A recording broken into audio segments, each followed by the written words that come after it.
All right, well, I just want to announce my 2-year extension with the Giants. Yeah. Sorry, Larry, I don't know if you knew that or not. No, I want to, I'll start off here a little bit and I'll let you ask questions. First of all, I got to get through this. I just want to thank, every one of you for the time here. It's been 7 years, and I never thought that I would have 7 years with an organization. Relievers, we don't get that opportunity, but to be able to come here and be part of this community for 7 years and be a part of getting to know each and every one of you and how you've handled yourselves has been great. I know there's been, I've kind of been a little bit of the media police, especially with what some of you wear. It's just unbelievable. But I appreciate you letting me rib you guys a little bit and all that stuff. But my family and I have thought about this coming into the year. This was not something that is all of a sudden. This was not something that I decided halfway through the year. This was something that it took the whole year to process. And my wife and I have knew this coming in, and we just wanted to take the year to maybe hopefully understand what this year was going to look like and possibly next year, and how I was going to handle the year. It's been a hard year on me, away from my family, and my sons are getting to an age now where I really want to be more invested in their life, and so missing my family the way I miss them, and knowing that baseball for me has been so much a part of my life, to be able to not be able to give 100% affected me. So there was times when I was at home, I was not present. I was at the field, and my sons and my bride felt that. And there was times when I was at the field that I wanted to be home. And I think that it would be unfair to my teammates and to baseball in general to continue to go out there when I don't feel like I can give 100% anymore. And this game is so hard and so difficult, and it takes so much passion to play this game. That's just it's run its course, and I'm very excited for my next chapter in life. But this one here, man, I don't apologize for any of it. I can't imagine a better run when coming into this career. I never thought of myself going this long or being a part of so many world championships. So to be able to say that I get to go out on my terms, I get to be a part of what I got to be a part of, and meet the people that I got to meet, is something that I can't apologize. Like I said, I can't apologize for, and I would never ever disrespect that situation, because I so much appreciate everything this game has done for me. But with that being said, it's time for me to walk away. I had a good friend that I played with a long time, and he told me that, he goes, this game is meant for young men, and sometimes when you're too old to play, you need to leave. And I feel right now that I need to leave. I'm walking around. They gotta take me together just to be able to get me out there. So it's time to leave, and it's time to let someone else have a chance to play. So I'm gonna take my ball and go home. So if you guys have questions, go ahead. Sir. Jeremy, what do you think you're going to miss the most? Well, man, what am I going to miss the most? I'd say, you know what? Yeah, I don't know if I'll miss the game. The game was so good to me, and I've been a part of so many awesome things when it comes to being a part of Randy Johnson's 300th win, to being able to going through the trade process and the free agency process. I've been a part of everything. I've done every role a pitcher can do in baseball. Thanks to the Royals for putting me in every role known to man in 1 year. But I've been a part of so much. I don't know if I'll miss the actual game part, because I think I've been able to accomplish that. I think the relationships, and I'm a relational guy, and most of the people in here know me. I'm a relational person, and those things mean a lot to me. And I think that the friends that I've made, and the men that I've gotten to know in this game, being able to maybe not be as a part of their lives as I would like to be now, because I'm no longer here. And once you leave the clubhouse, you're out, and I get that. And that was a big part of when I was deciding to retire. When I decided to retire as a player, I'm out as a player. And even when I come back in here, these guys are getting ready for a game. They're not going to be able to talk to me like a player because I'm not one, and I understand that. So I think I'll miss that. I think I'll miss that. And I have some really good friends that I've made in this game. A few that I would consider closer than a brother. And one of them's in here right now, Matt Kane. And not being able to be a part of his life the way I'd like to be, it's gonna.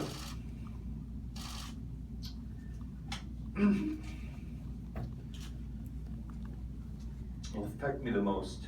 So that's something that I don't even know how I'm gonna do the thing on Sunday if I can't get through this. So the relationships mean a lot to me. So it'll be tough on me. Jeremy, you've taken on some pretty serious worldly causes in recent years, and how much do you look forward to, putting more energy into that as well as your family, but really building off of some of the things that you've done to help others? Yeah, I'm looking forward to that platform. I really am.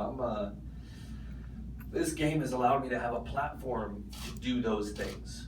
And I'm like I said, a lot of guys, they come and they play the game and they go home, and I totally appreciate guys that do that. I understand that. I just, in my personality, I can't do that. And so I was able to utilize the media and the roles of the media and the platform I had with the media to be able to expose things that I felt needed to change.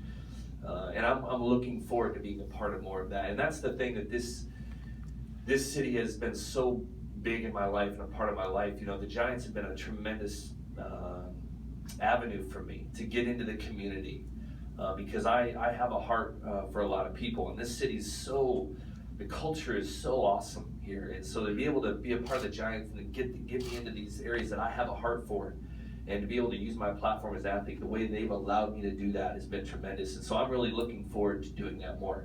And I'm not, when I retire, I don't live here, but I'm not going to leave here. And I want to be a part of this city. And this isn't, I don't just come to AT&T Park and then go home and then go to my off-season home. And now that I retire, I have nothing to do with this city. Of all the places I've played, my heart really is here. And the people that this city have just changed my views, my thought processes, they have allowed me to grow up as a man and to understand that life, you're not always going to agree, but you can still love each other. And so to be a part of so many things that I want to be a part of, it actually resides here in San Francisco. So I'm looking forward to taking more part in those roles of creating maybe just joy, if you can create joy, or hope, if you can create hope. And that's what I want to try to do from here on out, is use some of the experiences I've learned in baseball, but also to be able to use my heart for people that are in need, and to be able to help out where I can and utilize some of the relationships I've gained in this game to do that. Sir. May I ask a quick follow-up? Is your second book well underway? Second book is underway, yeah, and it's kind of a little bit more of a little deeper than my first one, and so I'm excited for that to come out. But that'll be out in a little bit. I'll try to stop there, because I'd like to write more books. I just don't know how many people want to read more of what I have to say. Jeremy, I had a chance to read your Sports Illustrated about the 5 things you won't miss. Number 1 on your list about all the incessant showboating. How do you think baseball is going to be able to get around something like that when you see there's a lot of me first? Yeah, that was a real honest article for me. I don't know if it's going to stop. I honestly, I don't. It might just be the new wave of baseball. It's just something I'm not going to miss. I'm not, like I said, I'm not going to miss the smoke signals that you got to throw up from first base after you walk, to let everybody know that you walked. I'm not really necessarily into that, but that's also the game that I came into originally. That I came into a game that basically said, hey, your job is to go into this field, either at home or away, and you walk on that field and you kick someone's butt and you go home. That to me was intimidating. And when you hit a homer, you run on the bases like you've done it before. That to me was intimidating. And it just seems like it's a World Series celebration when you get a single. And I'm just trying to figure out why that is. But it's happening more and more. And I just, for me, I'm not going to miss that part of it. I try to, respect everybody. I think there is a time to cheer. I've had my share of emotion on the field before, but I just think that there's certain ways to handle yourself as a professional, and there's other ways not to, and sometimes it gets a little excessive that way. But I don't really know how or if that's going to change, and maybe that's part of why I need to leave. That's just not the game that I when I'm out there pitching, I try not to even look at a hitter, and I've given up of my fair share of hits this year. So I'm sure there's been a lot of it. I just don't try to look at it. Jeremy, how old are your 3 sons, and what have they said to you about your decision to come back? Yeah, 8, 5, and 3. My 3-year-old says, "Daddy, I love you." That's all he says, really. Thankfully, my 5-year-old, you tell him you're retiring, he doesn't know what that word means, so he just goes off and says cool and runs off and keeps playing, you know. So but my 8-year-old, a lot of these guys in here, I've seen my 8-year-old. He's almost my height, actually. And one of my knee blowouts, courtesy of him, has been awesome. But you know what? He has a lot to say, and he tells me. But he has mixed emotions. You know, he said one day, "I want you to retire." You know, I was in San Diego the other day, and I was sitting outside. I was enjoying a refreshment on the off day. He FaceTimed me, and he said, "Daddy, how close are you to the airport?" And I said, "I'm like 10 minutes away." He says, "Well, can you go to the airport?" I go, "Why?" He's like, "You need to come home now." And I took a deep breath, and I said, "Son, I can't come home when Daddy's still working." He's like, "Well, you don't need to work. You can be done for the year." And I'm like, "Well, I realize that, but Daddy made a commitment to a team, and you have to follow through." And so Marisa, my wife, she ripped the phone away. She said, "Sorry, he's been saying that all day. I didn't really know he was going to say that to you. That's really hard for me to hear." And then last night, I'm talking him into bed. He's like, "Dad, I don't want you to retire." And I'm like, "Son, I don't really understand the conflicting messages that you're sending me." And he said, "Well, I'm going to miss driving across the Bay Bridge." I'm like, "Well, I'm glad you're going to miss that." You know, and I think he's just having a hard time because he thinks he's made some friends here, he's made some friends at home, and that's part of another reason why. I've got 3 little boys, and I'm moving them all over the country 3 times a year because I can't be away from them for a very long period of time. And to move them as much as I'm moving them, it can be hard. And I was a military kid myself, and I bumped around, and it was kind of tough to do that. So I'm wanting to give them a little more stability. And so they have a lot to say in it, but they're probably 90% of my reasoning to retire is to be with them. And because I really believe they're going to be 3 wonderful leaders. And I feel like I have an impact in their lives to help mold them into that. And that's what I want to take time to do. Jeremy, you mentioned how rare it is for a reliever to be in one place as long as you were. Even rarer for you to be a part of a group of 4 that have 3 World Series rings. What would be sort of your message or wish, for lack of a better word, for Casilla, Romo, and Lopez? Yeah, you know, I'll address the core 4 on Sunday a little bit more, but they were to be able to even be classified into a group, you know, in baseball, man, like, you know, it's hard to be said, you know, you have the big 3 in Oakland, and you have all these things, and so to be able to even be given an opportunity to be a part of a media proclamation, we don't call ourselves the core 4, but to be a part of that scenario and to be with a group of guys for that long. See, relievers, they just don't stay in a town that long.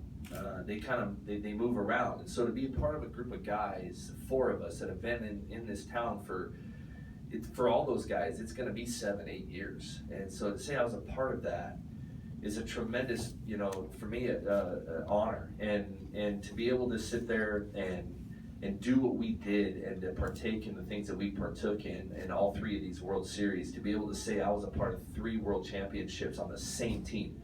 I mean, it's an amazing feat. And to be able to say that I was a part of that is something that I will always treasure, and I hope these guys continue to do really, really well, and they're going to have the same thing come up to them. This same scenario is going to be probably presented to them soon. Some maybe sooner than others, but maybe not. Maybe they keep going. But man, the way that we took on the challenge of a late inning bullpen in those playoff runs, and I don't usually like to brag. But I'm really proud to say that we were a big part of those runs. And we pitched in some of the most intense, pressure-packed games you can pitch in baseball, in my opinion. I think we were part of some of the most important games in baseball history. And to say that I got to do it with those 3 other guys, I wouldn't want it to do with anybody else, because those guys were a special part of my life on that field, and I definitely treasure every moment with them.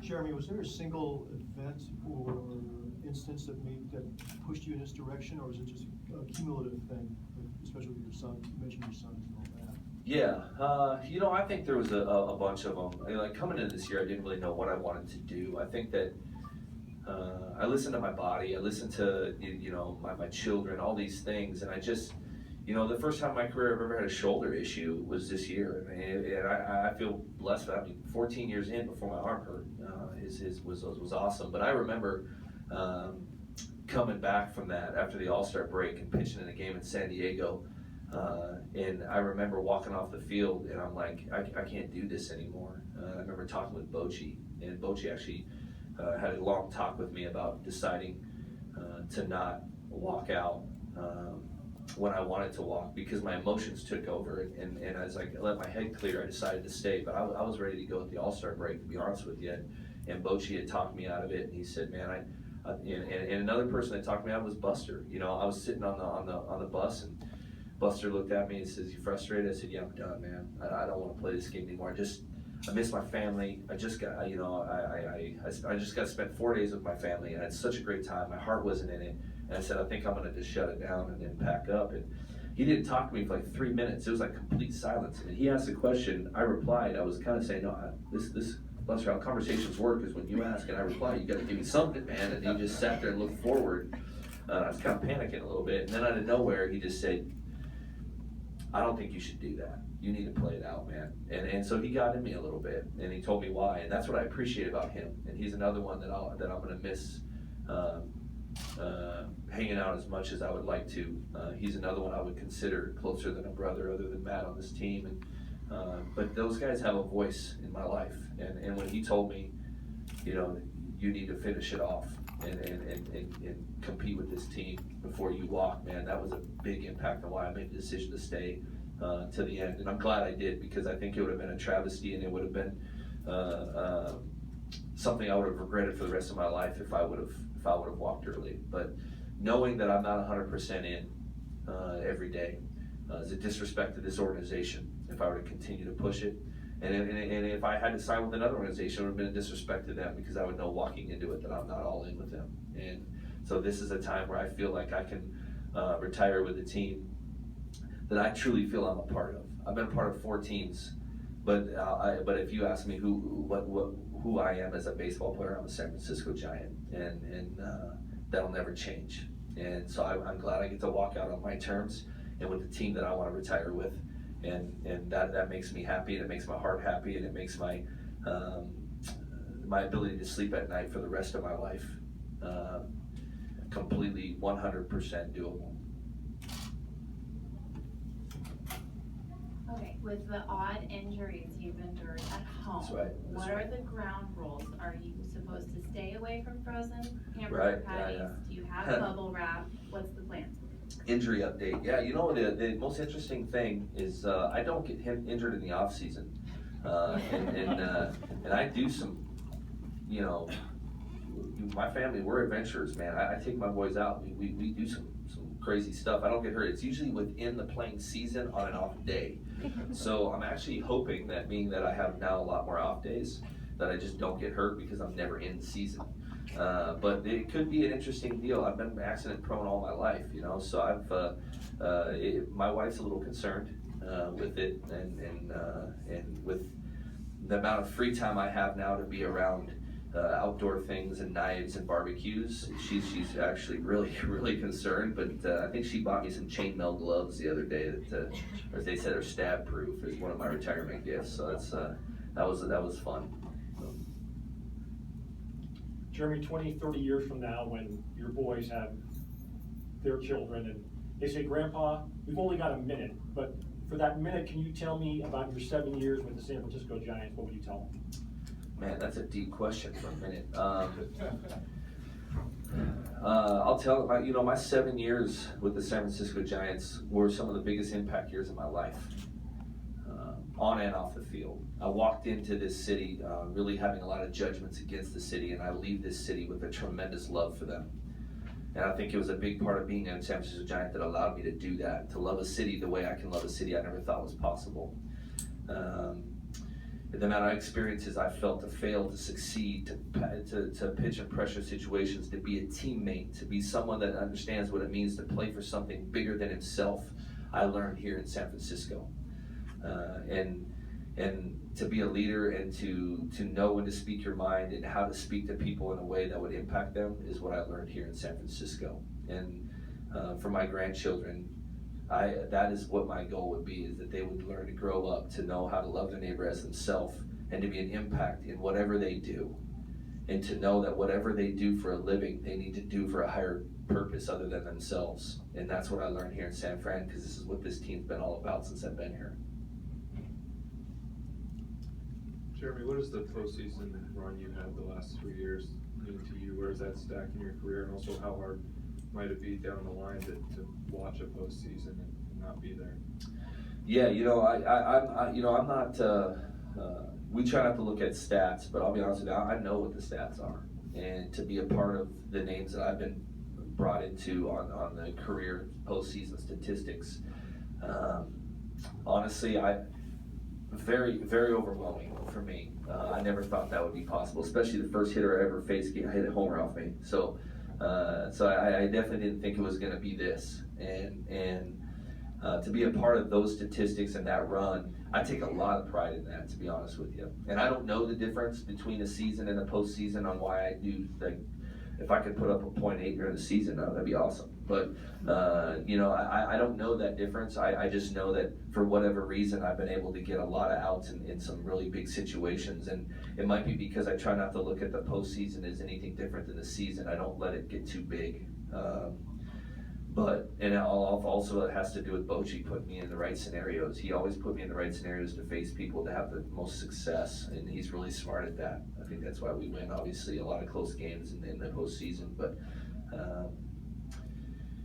to watch the postseason now, to be honest with you, it's right in the middle of hunting season, so that probably won't happen a whole lot. But to be able to see those games and how big those games are, and to know that I was a part of some of those games and how big the games that I was a part of be able to come through the way I did, I take a lot of pride in that. And that's one thing I can pat myself on the back and say at the end of my career, when I was told to do it on the biggest stage in the game, I was able to do it. And that is something that I think a lot of athletes often wonder if they never get to the postseason or if they never get to the World Series, is could they do it on the biggest stage? And I have the ability now. I hope I don't have to talk about that a whole lot, but I do have the ability to say, yes, I was able to do it, and that's something that I was tested on many times, and I'm very thankful I was able to come through in some big situations to help us win championships. We'll take one more. Jeremy, any particular highlight in your career stand out above the others? There's several, but I used to think it was the 2010 Game 6 Philly, and then I thought it was 2012 Game 4 when I struck those three guys out. But I think it was Kansas City last year. I came up with those guys, and I learned a lot about how to be a major league athlete, but I also learned how to fail more than succeed there, because when I was there, we did that a lot, Kansas City. And I got traded, but I remember literally walking out of that city feeling like a complete loser. Like, I don't deserve to be in the major leagues. I don't know what it's like to win. I don't even know why I'm being a major league baseball player. And going back in there in Game 7 and pitching in what I feel was one of the more crucial moments of that World Series, and Bumgarner obviously pitching in the most to seal it up there at the end. But, to walk out, and when they said I was a Game 7 winner, my wife just started crying, because she knew how hard it was for me to even want to be a part of the major leagues when I was there in Kansas City, because I was so excited originally to get there, and then I left there just completely destroyed as a competitor, and feeling a sense of I was just there. I really didn't know what it meant to compete. So to walk out of there a Game 7 winner, and they gave me the win, and to walk out of there a champion, when I left there not feeling like one originally, was a full circle to my career. And I think that's part of what started this door opening to me leaving, was I don't know what else I can possibly do, and I don't know what else I can possibly be a part of to say that I didn't come full circle when I can go back on the field that I originally made my first pitch ever in the major leagues on, to leave and to walk out as a world champion. Man, honestly, if I didn't have a contract this year to still play for, if I was a free agent, I might have retired last year, just because it would have been a perfect ending to a story. So for me to see that game, to be a part of that game, and to have the impact I had in that game, to wear this third ring, I don't think there's going to be any memory bigger than that, to say that that they gave me the win for that game. All right, thank you, everyone.